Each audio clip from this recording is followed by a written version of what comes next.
23, 39, 32 এবং 56 প্রতিটি সংখ্যা থেকে এক্স বিয়োগ করা হলে পরস্পর সমানুপাতে থাকে, তবে x+4 এবং 3x+1 এর মধ্য সমানুপাতে নির্ণয় করতে হবে। তাহলে দেখো কীভাবে করবে, প্রত্যেকের থেকে এক্স বিয়োগ করবো। তাহলে আমাদের 23-এর থেকে এক্স বিয়োগ করতে হবে, 39-এর থেকেও আমরা এক্স বিয়োগ করবো, 32-এর থেকেও এক্স বিয়োগ করবো, 56-এর থেকেও এক্স বিয়োগ করবো।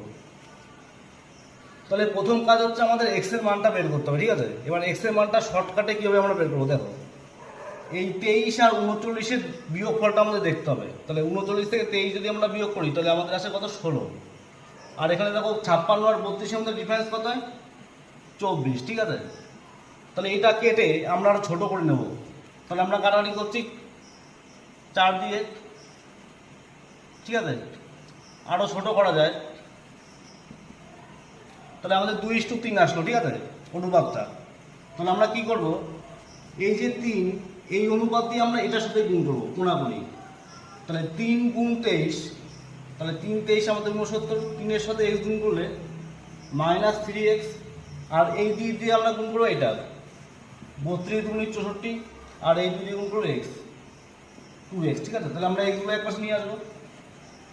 তাহলে 64 আর 69, তাহলে 64 যদি আমরা এই পাশে নিয়ে আসি তাহলে আমাদের হচ্ছে কত, 5, আর 3x এই পাশে চলে আসবে, তাহলে 3x থেকে 2x বাদ হবে, তাহলে পাচ্ছি কি x এর মান 5, ঠিক আছে। তাহলে এবার দেখো আমাদের বলা হচ্ছে x+4 এবং 3x+ এর মধ্য সমানুপাত নির্ণয় করতে হবে। তাহলে মধ্য সমানুপাতের নিয়ম কি, মধ্য সমানুপাতের নিয়ম হচ্ছে √/ab, ঠিক আছে। তাহলে আমাদের a কোনটা, এটা হচ্ছে আমাদের a, এটা হচ্ছে b, ঠিক আছে। তাহলে আমরা প্রথমে আগে x এর মানটা এখানে বসাই, x এর মান 5, তাহলে 5 যদি আমরা বসাই তাহলে 5 আর 4 কত হচ্ছে 9, তাহলে আমরা লিখব 9। আর x এর জায়গায় যদি আমি এখানে 5 বসাই তাহলে 3 5 আর 15 থাকে 16, তাহলে 9 যদি রুটের থেকে বেরোয় হবে 3, আর 16 যদি রুটের থেকে বেরোয় 4, তাহলে আমাদের অ্যান্সার হবে কত, 12, ঠিক আছে।